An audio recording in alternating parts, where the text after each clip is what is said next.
हाँ, तो dear students, आज हम बात करेंगे प्रेजेंट इंडेफिनिट।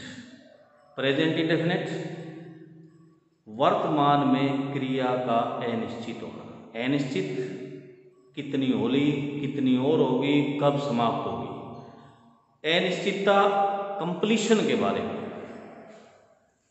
कि ये कब, मतलब पूरी कब होगी, इसकी कोई हमें इसमें संकेत नहीं मिलता। हाँ, एक चीज़ का संकेत मिलता है कि निरंतरता। निरंतरता मतलब की बजाय एक शब्द और यूज कर लूँ, नियमित। नियमितता का हमें इससे जरूर पता लगता है। जैसे वह स्कूल जाता है। स्कूल जाना is not a work of one day और one time, it is a process. तो एक ये क्रिया है, प्रक्रिया है। इसमें जो है ना, कल भी गया था, आगे भी कल आने वाले कल में भी जाएगा। तो इस तरह से एक नियमितता की झलक तो हमसे मिलती है, लेकिन वर्ब जो है ना अनिश्चित होती है। इसलिए इसको प्रेजेंट इंडेफिनिट वर्तमान में क्रिया अनिश्चित। मैंने पहले बताया था अपने पहले वीडियो में, पहले वाली में, कि भाई जो है ना डेफिनिट का अपोजिट है इंडेफिनिट। डेफिनिट निश्चित, इंडेफिनिट अनिश्चित। तो वर्तमान में क्रिया का अनिश्चित होना। वह स्कूल जाता है।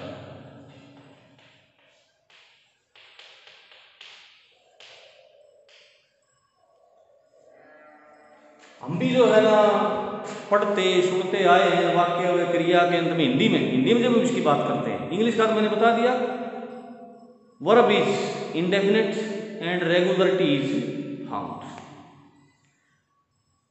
हिंदी की बात करें तो हम भी सुनते पढ़ते यही आए हैं कि वाक्य और क्रिया के अंत में ता है, ते है, ती है, तो वो वाक्य है प्रेजेंट इंडेफिनिट का। और इसी बात को मैं थोड़ा सा डाउट रह जाता है, उस डाउट को क्लियर करने के लिए मैंने यहाँ 3 सेंटेंस लिखे हैं। वह इंग्लिश बोलता है, वह इंग्लिश बोल सकता है, वह इंग्लिश, उसे इंग्लिश बोलनी पड़ती है। इन तीनों में आखिर में देखेंगे आप, ता है, ते है, कुछ इसी तरह का आया। तो क्या मान लें, ये तीनों सेंटेंस प्रेजेंट इंडेफिनिट के हुए। और जैसा बताया था मैंने अभी भी कि जैसे ऐसा कहा जाता है कि बता आते हैं ता जाए तो प्रेजेंट इंडेफिनिट का वाले तीनों हुए, लेकिन really not all the three. One sentence is of present indefinite. Which one? First. Then what is difference between them? Yes, यहां पर जो है ना पहले सेंटेंस में क्रिया के साथ ता है, ते है आया हुआ है, क्रिया के साथ। बाकी में क्रिया बोलना है तो बोलता, बाकी में बोल पीछे रह गया, सकता के साथ आया। फिर बोलनी पीछे रहेगी, पढ़ती है के साथ ही आया। तो इसलिए ये दोनों सेंटेंस प्रेजेंट इंडेफिनिट के नहीं होंगे। तो पहचान क्या हुई? फिर हिंदी की बात करें तो थोड़ा सा मदर टंग की हेल्प के बगैर बात सही समझ में नहीं आती। हम रट तो सकते हैं, लेकिन ये बात पक्की है कि मदर टंग के बगैर हम उसको डीपली कंप्रीहेंड नहीं कर सकते, अंडरस्टैंड नहीं कर, समझ नहीं सकते। हाँ, तो फिर सही पहचान क्या हुई? सही हुई वाक्य व क्रिया के अंत में ता है, ते है या ती है,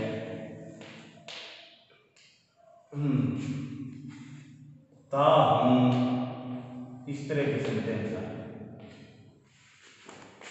ये हुई हिंदी में सही पहचान वाक्य और क्रिया। क्योंकि हिंदी में क्रिया लास्ट में आखिर में आती है, तो वहीं वाक्य का भी अंत हो जाता है। क्रिया के साथ ता, ते, ती लगे होने चाहिए, तो हम कहेंगे प्रेजेंट इंडेफिनिट का वाक्य है, ये दावे के साथ कह सकते हैं। तो अब आगे बढ़े इंग्लिश पैटर्न।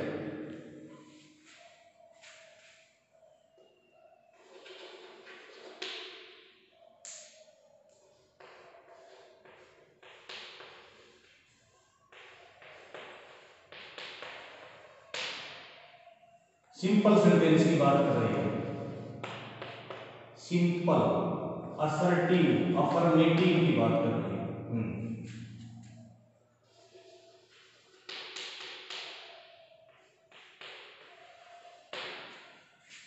दो पैटर्न लिखे हैं, दोनों पैटर्न में एक ही अंतर है। एक में SEIS है फर्स्ट फॉर्म के साथ, दूसरे में कुछ नहीं है ऐसा। तो बस इस टेंस में समझने की बात भी ये एक ही है। जिस बच्चे के ये बात समझ में आ गई कहाँ हम SES का प्रयोग करेंगे कहाँ नहीं करेंगे, उसको ये टेंस आ जाएगा। बस यही बात समझने की है। तो इसको थोड़ा सा मैं एक्सप्लेन करता हूँ, कोशिश करना आपकी समझने की।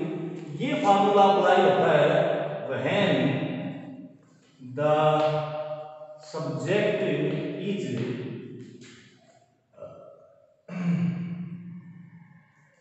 सिंगुलर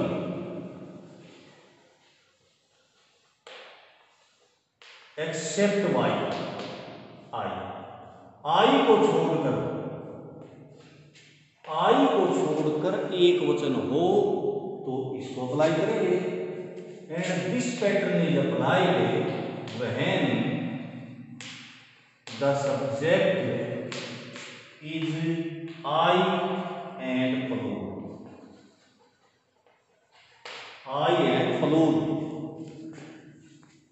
तो एक वचन बहुवचन दो ही कैटेगरी में हम चीजों को बांटते हैं। या कोई चीज एक है या एक से ज्यादा है तो बहुवचन है, एक है तो एक वचन है। सब ये एक वचन में से आप आई को बाहर निकाल दें और उसको बहुवचन की तरफ डाल दें, बस यही हो गया। हम आराम से कह सकते हैं कि सिंगुलर के साथ SEIS वाला फार्मूला लगेगा और आई और बहुवचन के साथ बिना SEIS का या कुछ नहीं लगेगा, वर्ब की फर्स्ट फॉर्म आएगी। तो इसी सेंटेंस को लेते हैं, वह स्कूल जाता है, ही गोज टू स्कूल, यहां ES लगेगा। मैं स्कूल जाता हूं, आई गो टू स्कूल। वे स्कूल जाते हैं, they go to school. Because he is singular leaving I को छोड़ के एक वचन है, आई है फिर प्लूरल के साथ इस मामले में, और दे खुद प्लूरल है, इसलिए दोनों जगह केवल फर्स्ट फॉर्म आई, यहां जो है ना SEIS से लग के आई। तो अब एक पॉइंट और क्लियर होना बाकी है कि बहुत बार जब हम क्लास में बात करते हैं, बच्चों से बात करते हैं और ये सारी बात समझा देते हैं, तो पूछते हैं हाँ बेटा कहाँ SES आएगा कहाँ नहीं आएगा, तो बच्चा कह देता है जी एक वचन के साथ ऐसा आएगा, बहुवचन के साथ ES आएगा। ऐसा नहीं है, SES आएगा या नहीं आएगा this will be decided by subject, subject बताएगा। And if we will apply S और ES this depends on verb completely, ये वर्ब पर निर्भर करता है कि आपको S लगानी है, जब जरूरत हो तब S लगानी है या ES लगानी है। तो इस मामले में जो है ना, अब मैं एक दो वर्ब लिखता हूं। मान लिया यहां पर ये है द बेबी कराई, आपने यहां वर्ब कराई लगाना है, तो हम यहां क्या करेंगे, कराई को जब जो है ना यहां प्रेजेंट इंडेफिनिट बनाएंगे बेबी को, बेबी के लिए, तो हम करेंगे वाई हटा देंगे, वाई को रिमूव करके मैं IES लगा दूंगा।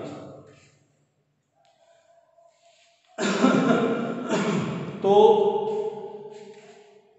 S या ES लगेगी नहीं लगेगी, it will be decided by subject, and if there is need of S और ES it will be decided by verb completely, and all the rules regulations of changing the numbers, number change के जितने भी नियम हैं वो सारे यहाँ apply होते हैं उसी के साथ। जैसे अभी हमने करा था कि वाई को हटा के मैं IES कर दिया। अब जैसे बहुत बार जैसे प्ले वर्ब आ गया, अब अगर लगाए हम तो ही प्ले, इसको अगर मैं कहूँ कि आप लगाइए यहाँ से लगेगा IES लगेगा, तो आप लगाएंगे यहाँ S। क्यों लगाया S? Because this rule is also from numbers, if there is a vowel before Y, then only S will be added to make it plural. It is the regular rule from numbers. So all that rules, all those rules are applied here. Once again I repeat, S या ES लगेगा या नहीं लगेगा, it depends on subject. Subject I छोड़ के एक वचन है, एस या एस लगेगा, आई और बहुवचन है, एस या एस नहीं लगेगा। फिर अब बात आई कि लगेगा तो कब कहाँ एस लगेगा, कहाँ ES लगेगा, it depends on completely verb. Verb को यहाँ पर मतलब रूल रेगुलेशन या नियम जो लागू होते हैं वो सारे एक वचन से बहुवचन बनाने वाले हैं। एक वचन से बहुवचन बनाने में जो नियम काम आते हैं वो सारे के सारे हम यहाँ प्रयोग करते हैं। कहीं एस लगती है तो कहीं ES लगती है तो कहीं IES लगती है, तो वो सारे चेंजेस अकॉर्डिंगली होते हैं उसी के अनुसार। I hope you will have understand the concept. Now proceed to negative sentences. आप नेगेटिव कैसे बनाएंगे?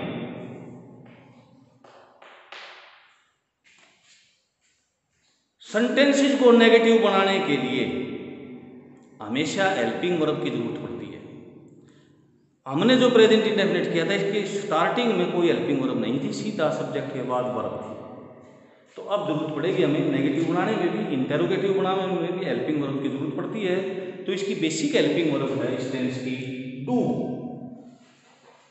डू में अगर हम ES ऐड करते हैं इट बिकम्स डज। तो will use both do and does. जिस बच्चे को ये बात समझ में आ चुकी है कहाँ एस लगेगा कहाँ ES लगेगा, वो आसानी से समझ सकता है कहाँ डू लगेगा कहाँ डज लगेगा। फार्मूला हमारा पैटर्न बना सब्जेक्ट प्लस से डू और डज, एक लगना है प्लस फर्स्ट फॉर्म प्लस और, ये बनेगा हमारा पैटर्न। कहाँ डू कहाँ डज, तो सीधी सी बात है जहां पर हम एस या ES लगा रहे थे मतलब आई छोड़ के में सब्जेक्ट एक वचन है तो डज का प्रयोग होगा क्योंकि एस या ES होने लगी थी। और अगर आई और प्लूरल है सब्जेक्ट तो डू लगेगा। हम इनको कन्वर्ट करते हैं, ही गोज टू स्कूल तो he singular, does not go to school, और they go to school, they do not go to school. इस तरह से now proceed to interrogative.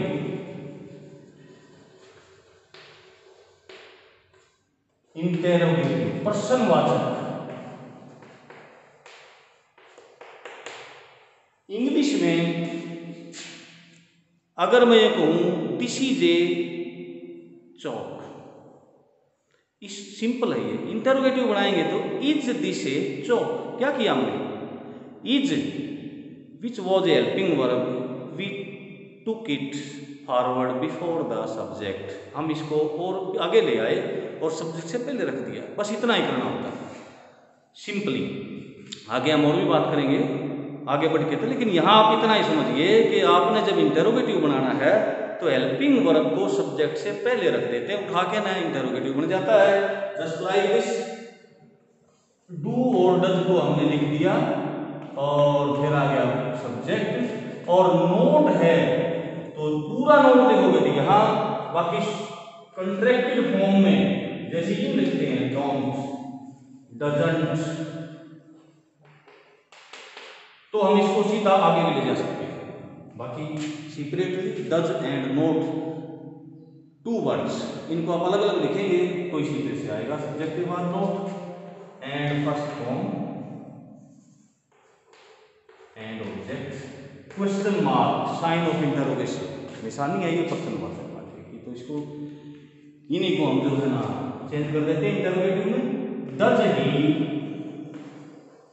Note go to school, do they not go to school। तो आज इतना ही, इसका कुछ हिस्सा बाकी है अभी और आगे बढ़ेंगे। तो आज इसी पर आप सिंपल से कोई भी 5-7 सेंटेंस आप सिंपल जिनके आप मीनिंग जानते हैं, जिन वर्ब्स के मीनिंग आप जानते हैं वो लेके ना उन्हीं को कन्वर्ट कीजिए। पहले सिंपल बनाइए, फिर जो है ना नेगेटिव बनाइए, फिर इंटेरोगेटिव बनाइए, यहीं पर प्रैक्टिस कीजिए। हाँ, सब्जेक्ट भी डिफर करते हो, ऐसे सेंटेंस चुनना, एक जैसे आप ये सिंगुलर ही ले लिए या प्लूरल ही ले लिए, ऐसे नहीं हो, वो भी मिक्स करके लेना ताकि आपका अभ्यास अच्छा हो जाए, प्रैक्टिस अच्छी हो जाए।